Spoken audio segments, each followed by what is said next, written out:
युद्ध हुआ। रूस और अमेरिका परमाणु हमले की दहलीज तक पहुंच गए।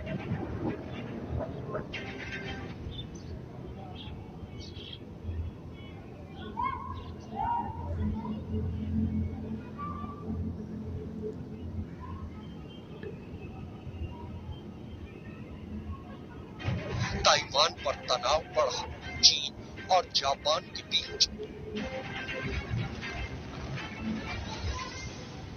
इजराइल और सऊदी अरब के साथ ईरान की जंग के लिए 24 घंटे में तैयार हो गया, लेकिन इस तैयारी के पीछे क्या है? युद्ध का कारखाना कौन चला रहा है? युद्ध वाला बम कौन बना रहा है? इन धमाकों के पीछे वाली तैयारी देखिए, आपके होश उड़ जाएंगे।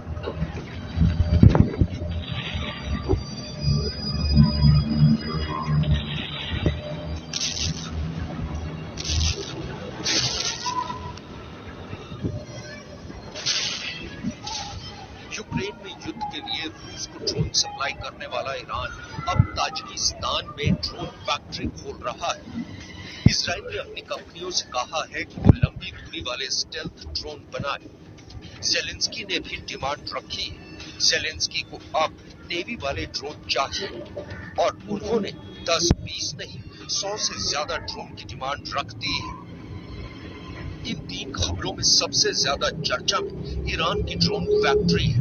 ईरान अपने ड्रोन वाले पैर पसार रहा है और उसने ताजिकिस्तान में ड्रोन का बवंडर शुरू कर दिया है। ईरान के ड्रोन का कहना है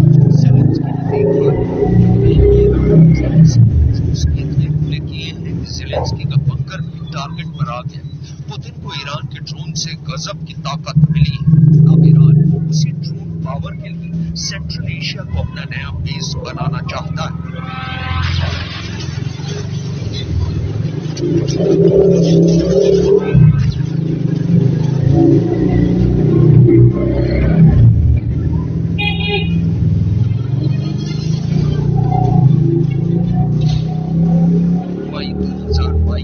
ईरान ने ताजिकिस्तान में ड्रोन फैक्ट्री खोली, जिसमें अब ड्रोन बनाए जा रहे हैं। अबाबील ड्रोन के कई वर्जन और ये सूडान से लेकर इराक और यमन से लेकर सीरिया और लेबनान तक इस्तेमाल किए गए हैं। अबाबील ड्रोन दुश्मन पर नजर रखने के लिए भी इस्तेमाल होता है और इससे दुश्मन के ठिकानों पर बमबारी भी की जा सकती है। ईरान पिछले 3 दशकों से ऐसे ड्रोन तैयार कर रहा है।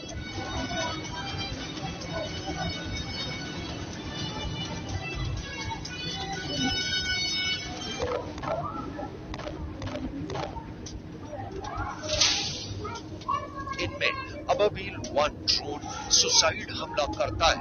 इसमें 40 किलो तक विस्फोटक होता है और ये टारगेट से खुद को टकराकर उसे तबाह कर देता है।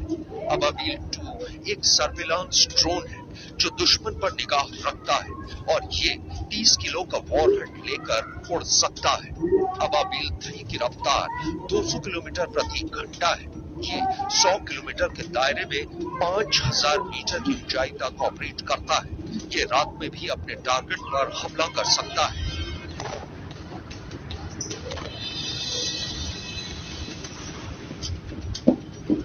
अभी तक ईरान की सुरंगों में ड्रोन का गोदाम दिखाया गया है, लेकिन अब ईरान इसका उत्पादन दूसरे देशों में कर रहा है। इसके साफ मायने हैं कि ईरान इस वक्त दुनिया की सबसे बड़ी ड्रोन पावर या कहें कि ड्रोन लीडर बन चुका है, जिसके ड्रोन सस्ते हैं, असरदार हैं और युद्ध में खुद को साबित भी कर चुके हैं।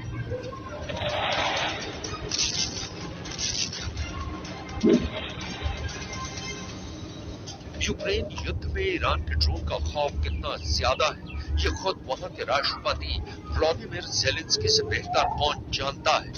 Дії добив окупанти знову застосовували іранські ударні дрони. Є збиття, але, на жаль, є і влучання. Ми розуміємо також, що держава-терорист задумує сили і засоби для можливого вторгнення масованих ударів по нашій інфраструктурі, перш за все енергетичній.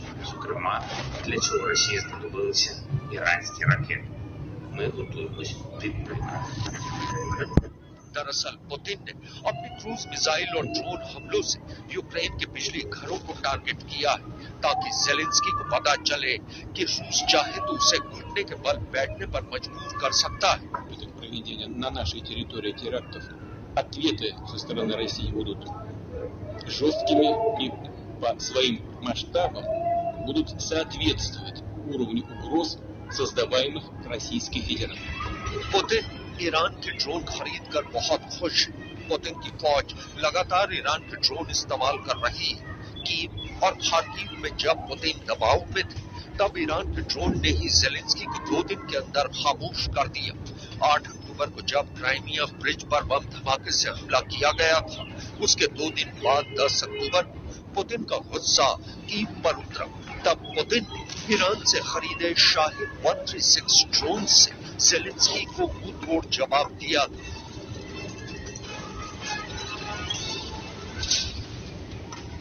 ईरान का शाहिद 136 ड्रोन रूस के लिए हीरो बन चुका है, तो जेलेंस्की और यूक्रेन के साथ पूरे नेटो के लिए सबसे बड़ा विलेन कहा जा रहा है।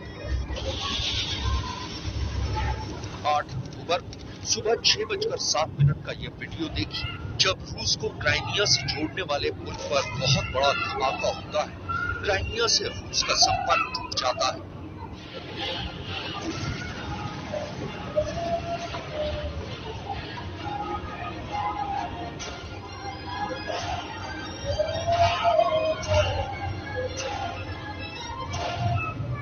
इस धमाके को जेलेंस्की और नेटो का मास्टर स्ट्रोक बताया जाता है।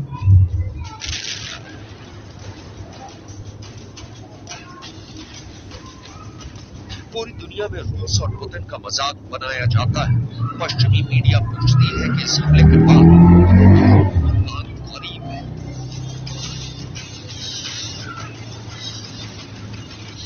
लेकिन 10 अक्टूबर 2022 को कीव शहर की सुबह ड्रोन के हमलों से गूंजने लगती है। पुतिन ने ईरान के ड्रोन का ऐसा इस्तेमाल किया कि सबको लगा कि अब पुतिन की तीसरी आंख खुल चुकी है।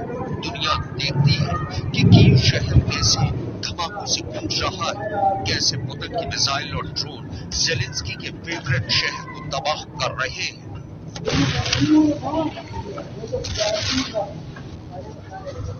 Продуктивна наша з нею розмова.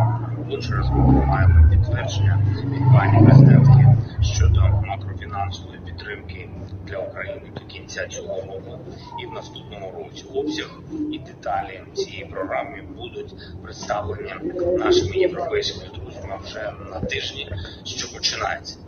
Говорили також про допомогу у відновленні нашої енергетики, енергетичної інфраструктури. Я дякую за Бога підтримку. ये पुतिन का ड्रोन वाला बदला है, जो बहुत आराम से और बहुत खामोशी से लिया गया। लेकिन पुतिन को खेरसॉन में बहुत बड़ी शिकस्त मिली है। ऐसे में पुतिन बहुत ज्यादा बेताब है।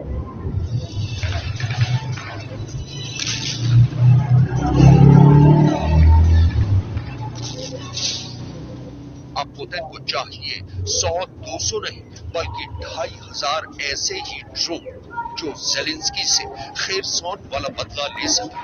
पुतिन के इस नए हेटमैन का ऑर्डर बता रहा है कि पुतिन के बदले वाली आग अभी और भड़केगी। पुतिन जेलेंस्की को क्राइमिया हमले के बाद अपना गुस्सा फिर दिखाना चाहते हैं। पुतिन का ये नया ऑर्डर इस बार कीव को बख्शेगा नहीं। सवाल है कि क्या अगले सरप्राइज अटैक जेलेंस्की का बंकर पूरी तरह तबाह हो जाएगा।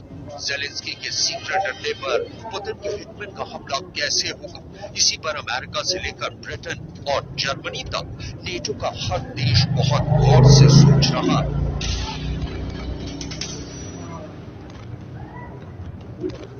Angreifen und wie sie töten. All das ist vollkommen inakzeptabel. Wir fordern ein sofortiges Ende der Gewalt. Wir fordern die Freilassung. Reports ऐसी मिलती रही है कि रूस ने जुलाई और अगस्त में अपनी फोर्स को ईरान के ड्रोन्स ऑपरेट करने की ट्रेनिंग दी थी। इस बात ने नेटो को भी हैरान कर दिया था।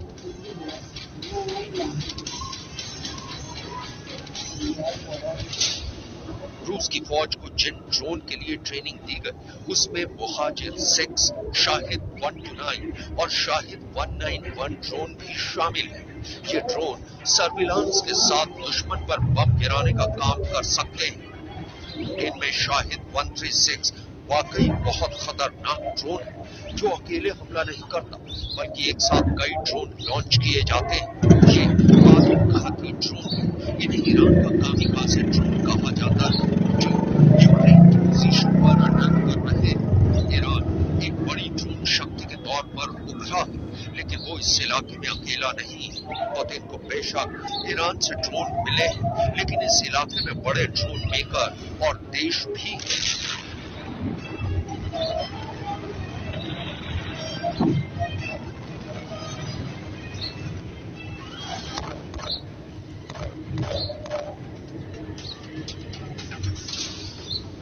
ईरान के अलावा तुर्की बड़ी ड्रोन शक्ति है जिसके ड्रोन ने आर्मेनिया को हराने में अजरबैजान की बड़ी मदद की थी। वहीं ईरान का सबसे बड़ा दुश्मन इजराइल भी है जो हाईटेक ड्रोन के मामले में सबसे आगे कहा जा सकता है। तुर्की के ड्रोन TB2 बहुत बेहतरीन ड्रोन माना जाता है। अब ऐसे ड्रोन पाकिस्तान के पास भी आ रहे हैं, लिहाजा भारत को भी अपनी ड्रोन पावर में कई गुना इजाफा करना होगा और इसमें ईरान की सस्ती तकनीक और युद्ध में कामयाब रहने वाले ड्रोन से काफी कुछ सीखा जा सकता है।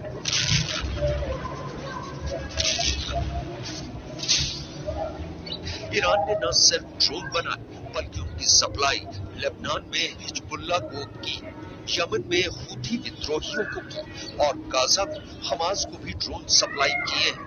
यमन में तो हूथी विद्रोहियों ने 2015 से 2021 के बीच सऊदी अरब पर 850 ड्रोन हमले किए हैं।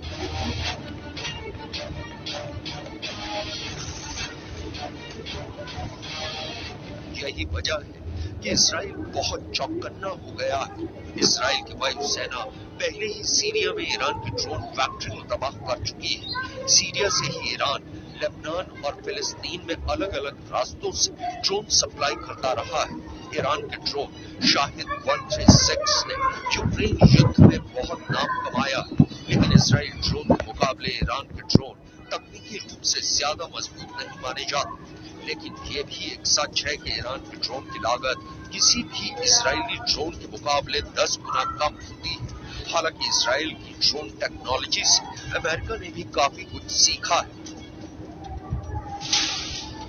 इजराइल में इस वक्त 50 से ज्यादा कंपनियां ड्रोन पर काम कर रही हैं। इनका कारोबार अरबों डॉलर का है। 2005 से लेकर 2013 तक इजराइल ड्रोन का सबसे बड़ा एक्सपोर्टर भी रहा है। यूक्रेन में ईरान के ड्रोन वाले धमाकों को देखकर इजराइल के कान खड़े हो गए हैं। इजराइल ने अपनी कंपनियों से कहा है कि वो ऐसे ड्रोन तैयार करें जो ज्यादा ऊंचाई तक उड़ सके, जिनकी रफ्तार ज्यादा हो, जो स्टेल्थ हो यानी रेडार पकड़ में न आए और जो ईरान जैसे टारगेट तक जाकर भी हमला कर सके। इसमें 2 ड्रोन का नाम सबसे आगे है। एक है हमार्स 450 और दूसरा है हेरॉन TP। दोनों ही ऐसे ड्रोन हैं जो बम और मिसाइल से हमला कर सकते हैं। घातक से घातक ड्रोन बनाने वाले इस मुकाबले को देखकर आप समझ सकते हैं कि यूक्रेन युद्ध तो बस शुरुआत है। ड्रोन की असली जंग तो अभी बाकी है और इसके लिए ईरान से लेकर इजराइल ने अपनी बिसात बिछानी शुरू कर दी है। इसलिए इन दोनों देशों की तरफ पुतिन और ज़ेलेंस्की बहुत उम्मीदों से देख रहे हैं, क्योंकि तबाही से किसी का मन अभी पूरी तरह नहीं भरा है।